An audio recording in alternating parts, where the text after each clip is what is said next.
smaller than the thickness of the strand of spider silk in the distance between two mirrors. These interferometers use laser light, split along two arms, each 4 kilometers long. Mirrors at each end reflect the light back to a point where the light beams are superimposed. The resulting light wave is channeled to a detector where a pattern of shadows is seen and registered. A passing gravitational wave stretches one of the arms and compresses the other, causing the pattern to shift minutely, which is what the scientists detect. To exclude local disturbances, like passing trucks or tiny earthquakes causing the instruments to vibrate, the observatory comprises two identical detectors of opposite sides of the American continent, separated by about 3,000 kilometers.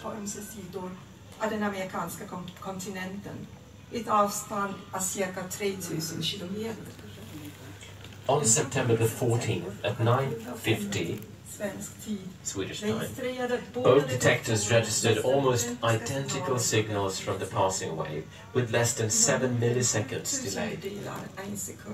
This not only confirmed the signal, but allowed localization of its source within an arc on the southern sky. The first direct observation of a gravitational wave is in more than one sense an earth-shaking discovery. A breakthrough which has been followed by additional significant observations.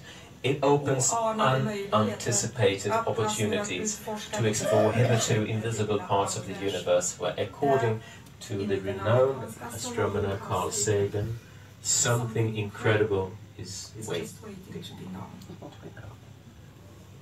Professor Weiss, Professor Barish, Professor Thorne, you have been awarded the 2017 Nobel Prize for Physics for your decisive contributions to the detector of the Laser Interferometer Gravitational Wave Observatory and for the observation of gravitational waves.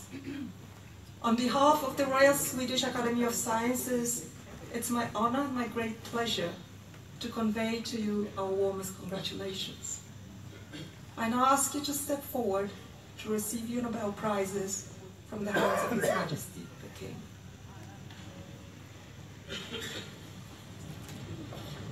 First, Rainer Weiss, born in Germany, affiliated to MIT in the United States of America. Receiving the diploma and the medal from the hands of His Majesty, the King.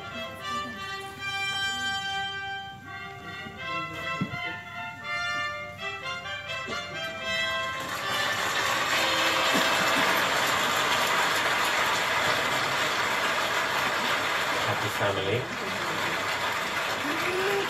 and friends. And so time for Barish, also born in the United States, associated to Caltech, California.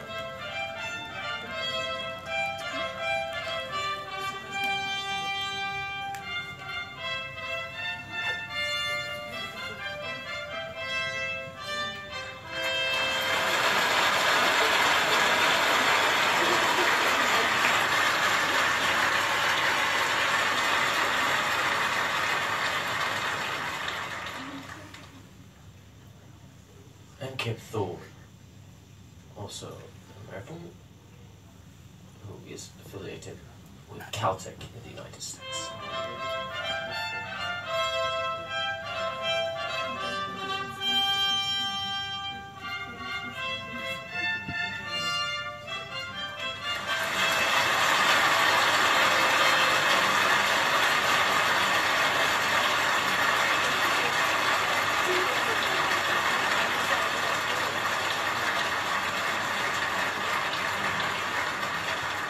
From gravitational waves to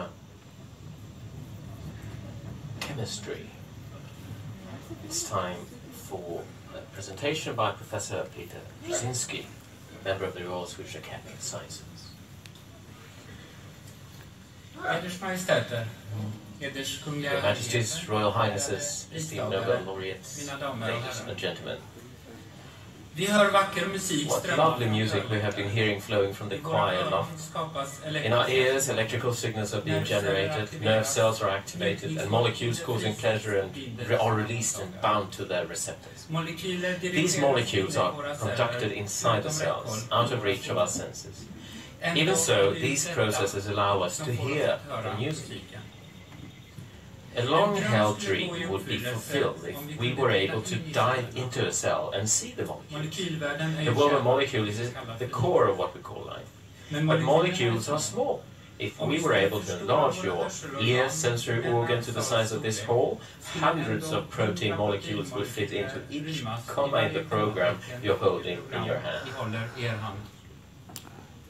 The electron microscope allows us to see these molecules and even their components, the atoms.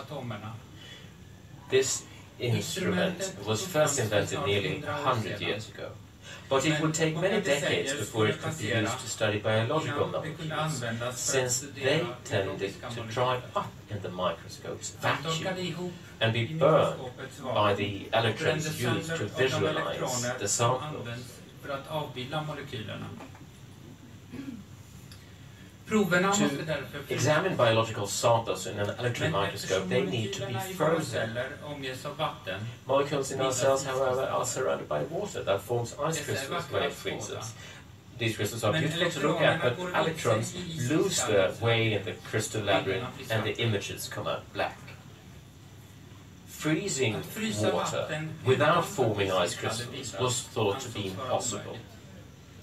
Jacques Dubochet moved to Heidelberg to try to do just this. Out of pure curiosity, he wanted to do something that was considered impossible, something that even lacked practical applications. How would one write a grant proposal for such a project? Who would be willing to finance it? In the early 1980s, when Dubochet flash froze water at -200 degrees Celsius in cold ethane, he gazed at this impossible. The water was both liquid and solid at the same time. We call this state a glass. Dubochet had created thus a window into the world of molecules. At around the same time, Richard Henderson was studying a microorganism living in salt-saturated lakes in the desert. This organism has small, well-organized solar collectors made from protein molecules on its surface. In 1990, after having sought out the best electron microscopes in the world, Henderson was able to show the structure of these solar collectors at atomic resolution for the first time. In doing so, Henderson showed that the microscope could in principle provide detailed structures of the thousands of molecules found in our cells. But finding these molecules in microscope images can be compared to finding a shadow of a bird in the weak glow of the moon. Joachim Frank succeeded in developing methods that made it possible to find these faint molecular shadows. The challenge was then to determine how the molecules are positioned in relation to each other. After more than 10 years of work, Frank finally was able to present sharp, three-dimensional models created from thousands of these faint molecular shadows. In recent years, advances have come quickly. The scientific literature describes the progress as an ongoing revolution. Those of you in the front row need not be concerned, however. Within science, revolutions are international in nature. They come through collaboration between individuals, and the results confer benefit to mankind. Some say that it is a miracle that we now, thanks to the contributions of the laureates, can look into ourselves, thereby tricking our senses. But to quote a famous chemist, miracles sometimes occur, but one has to work terribly hard for them. Jacques Dubochet, Joachim Frank, and Richard Henderson. Your work has led to the development of cryo-electron microscopy for the high-resolution structure determination of biomolecules in solution. That is a truly great achievement. On behalf of the Royal Swedish Academy of Sciences, I wish to convey to you our warmest congratulations. May I now ask you to step forward and receive your Nobel Prizes from the hands of His Majesty the King.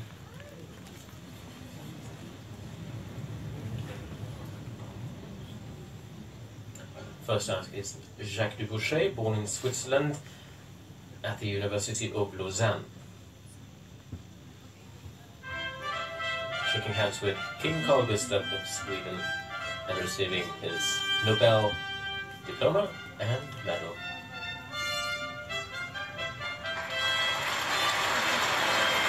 Nobel diplomas and the medals will be taken care of for the Nobel laureates, so they don't lose it during the banquet that is about to begin later this evening. And now Joachim Frank, born in Germany, and at the time of the announcement, he was associated with Columbia University in the United States.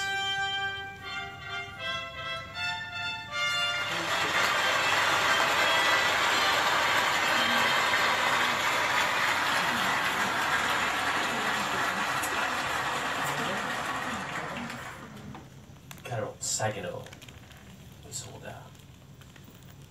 And here is the third chemistry laureate, Richard Henderson, born in Scotland, associated with Cambridge in the United Kingdom.